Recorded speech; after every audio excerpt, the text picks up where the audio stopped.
The loadmaster is out on the back on the ramp, giving directions to the pilot, who really doesn't have any rear view mirrors out there to watch all this stuff, or a rearward facing camera like many of you have in your SUVs. They do have a loadmaster that can tell them to turn toward 1 out there on the left, or turn toward number 4 out there on the right.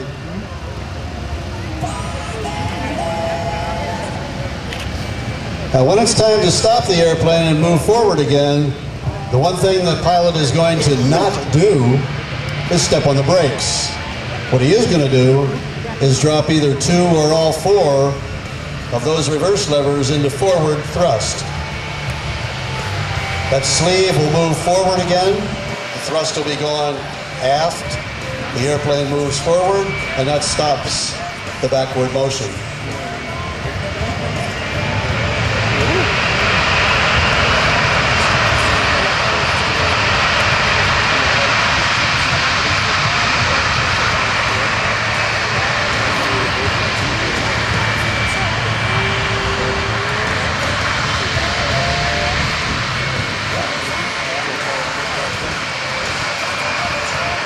So why do they have thrust reversing, you may ask? Is it just so that they can have fun and taxi backwards in front of a crowd at the Wings Over Pittsburgh air show? Well, no, that would not be the reason.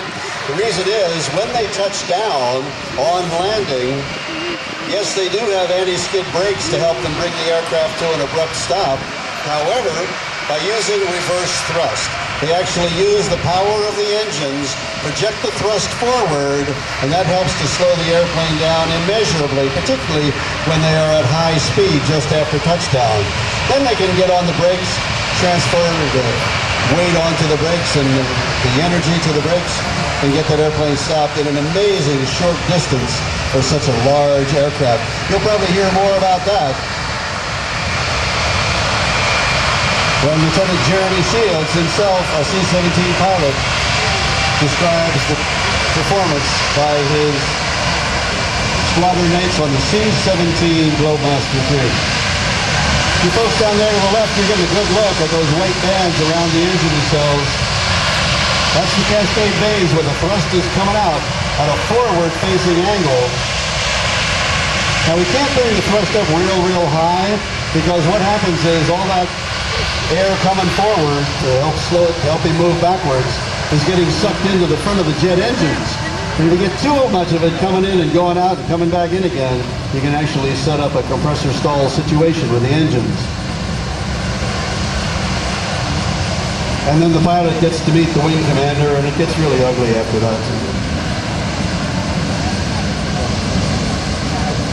Everybody knows the wing commander's name, but as a new young captain, you really don't want him to know your name.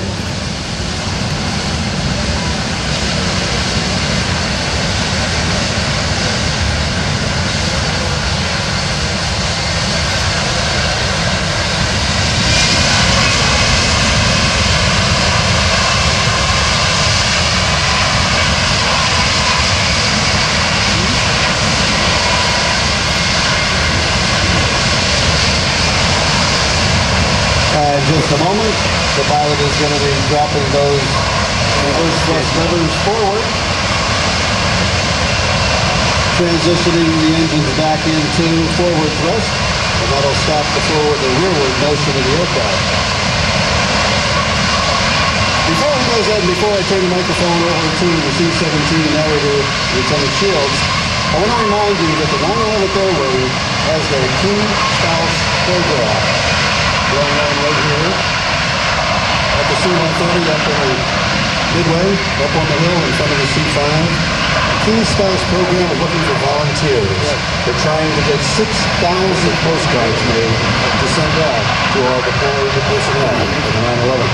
The Key Spouse program is housed in a big white tent up in front of the C-5 at the 9/11 C-130 that's on display up on the hill.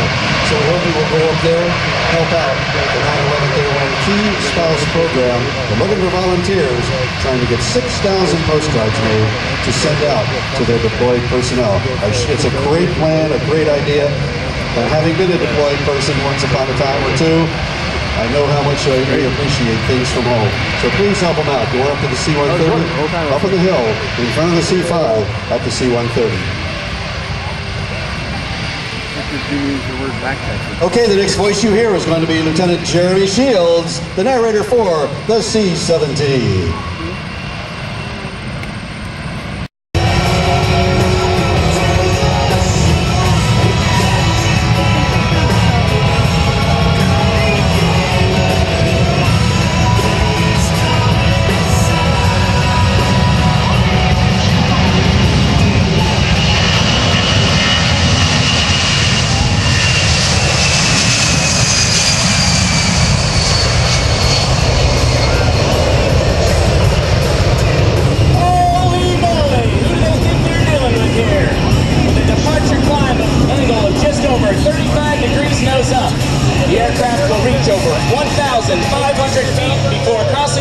Into the runway.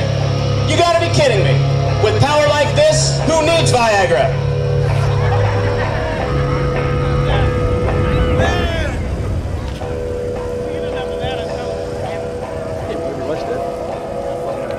The C-17's first pass today will be a high-speed pass. Ladies and gentlemen, from the right, the C-17 Globemaster high-speed pass.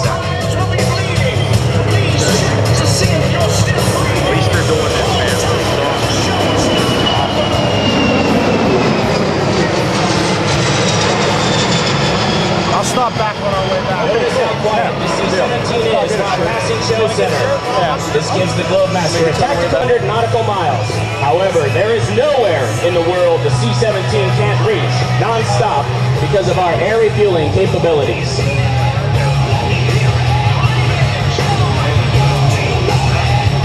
Ladies and gentlemen, you've seen that seeing is believing. Please check to your left to see if you are indeed still breathing. As the aircraft passes, notice the leading edge slats and large, powered lift wing flaps. These devices literally change the shape of the C-17 wing so that Colonel Harris can get this aircraft to fly as slow as possible.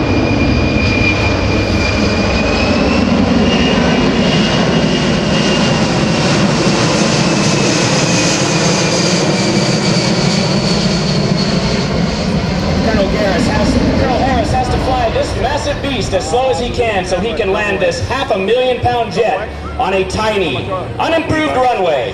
Dirt, gravel, sand, grass. What did you want? Come on, the C-17 doesn't care. The C-17 lands where it wants to. How does this jet do it all?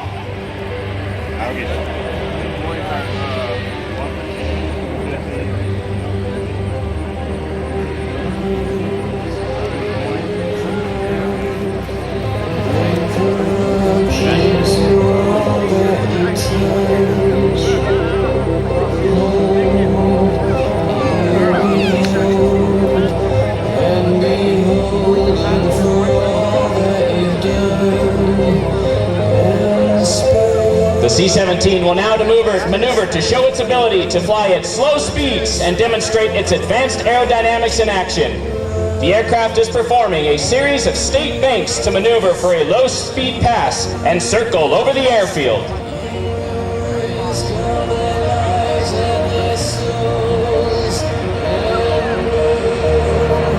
If you look closely, you can see the C-17's upturned wing tips or winglets.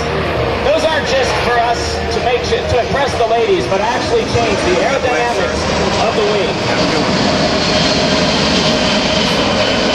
To give you an overall better idea of the aircraft's size, those winglets are over 9 feet tall.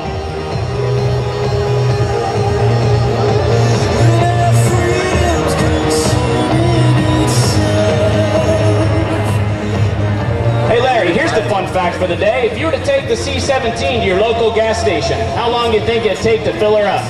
I'm too old to be able to answer that. I wouldn't live through the end of it.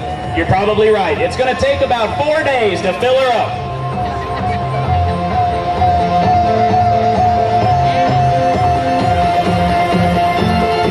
The aircraft is extremely agile at both high and low speeds, making it easy to operate in any tactical situation, including the combat delivery capability of paratroopers or heavy equipment drop.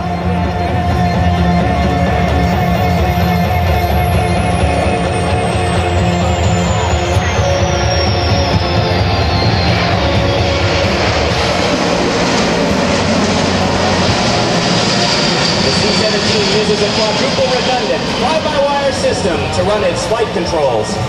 Aircrew are constantly flying in support of operations in Iraq, Afghanistan, and Operation Odyssey Dawn to airlift our wounded soldiers right off the front lines and directly to hospitals in Germany. These flights immensely improve the morale and likelihood of survival of our heroic wounded soldiers in need of quick medical attention.